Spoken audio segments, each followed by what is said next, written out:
कि जहां इस संविधान पे चर्चा होनी चाहिए थी, कहां होनी चाहिए थी? संसद में। उस संसद में ही वास्तु दोष था। हां, उस संसद में ही वास्तु दोष था। उदाहरण के लिए इस संविधान में एक शब्द आया 75 में, सेकुलर। उसको आपने खूब सुना होगा, सेकुलर सेकुलर खूब सुना है ना आपने? आपने कभी सोवरिन शब्द सुना क्या? संविधान के प्रियम्बल का पहला शब्द है सोवरिन। कैसा भारत बनाएंगे? सोवरिन भारत बनाएंगे, संप्रभु भारत बनाएंगे। संप्रभु भारत का मतलब न गुलामी की शिक्षा होगी, न गुलामी की चिकित्सा होगी, न गुलामी की कर व्यवस्था होगी, न गुलामी की पुलिस व्यवस्था होगी, न गुलामी की न्याय व्यवस्था होगी, न गुलामी की प्रशासनिक व्यवस्था होगी। सब कुछ भारत का होगा। इसको कहते हैं सोवरिन। उसमें चर्चा ही नहीं हुई। और कुछ वर्ष पहले मुझे एक बार संसद में जाने का अवसर मिला, टिकट लेके, एज ए सांसद नहीं। तो टिकट लेके मैं गया, 1 घंटे मैंने वहां पे एज ए दर्शक दीर्घा में बैठ के देखा, तो मुझे लगा इस संसद में ये तो पूरा पूरा वास्तु दोष है। स्पीकर को बैठना चाहिए पूरब मुंह करके। हमारे घर में जो घर का मुखिया होता है, ड्राइंग रूम में उसका मुखिया किधर मुंह करके बैठता है? या तो पूरब या तो उत्तर, यही ना? ये बात कॉमन मैन जानता है, आम आदमी भी जानता है इसको। हमारे संसद में लोकसभा स्पीकर पश्चिम मुंह करके बैठते हैं, डूबते सूरज की तरफ। सवाल किसको पूछना है? विपक्ष को। उत्तर किसको देना है? सत्ता को। सत्ता पक्ष दक्षिण मुंह करके बैठता था, विपक्ष उत्तर मुंह करके बैठता था। इतना बड़ा वास्तु दोष, और ऊपर से गोल गोल, पूरी संसद गोल। इसका नतीजा रहा हम पिछले 75 साल गोल गोल घूमते रहे।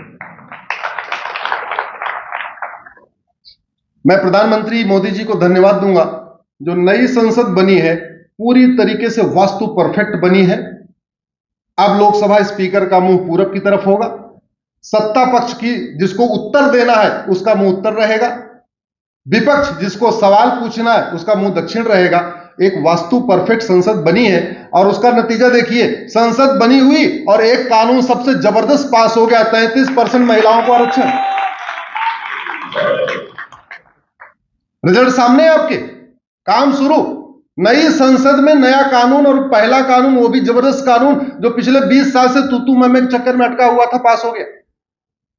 अब हमें पूरा विश्वास है आने वाले टाइम में संसद में संविधान के लक्ष्य पे भी चर्चा होगी।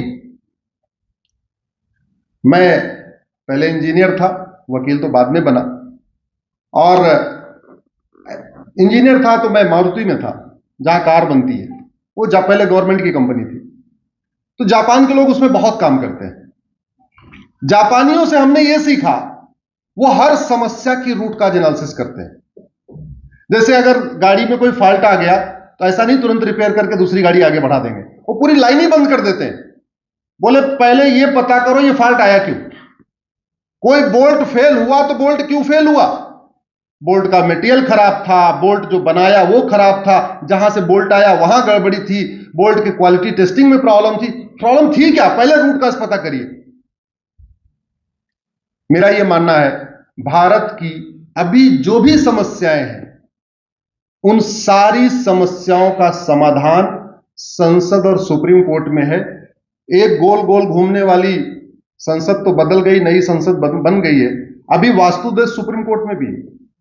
सुप्रीम कोर्ट भी गोल गोल बनी है उसी तरीके से, और सुप्रीम कोर्ट के चीफ जस्टिस ऑफ इंडिया भी पश्चिम होकर के बैठते हैं। बड़ा फर्क पड़ता है, और शायद उसी का परिणाम है कि भारत के लोग न्याय के लिए केवल गोल गोल घूम रहे हैं, केवल तारीख पे तारीख मिल रही है।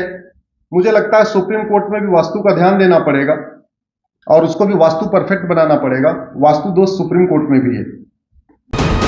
वीके न्यूज, राष्ट्र के नाम।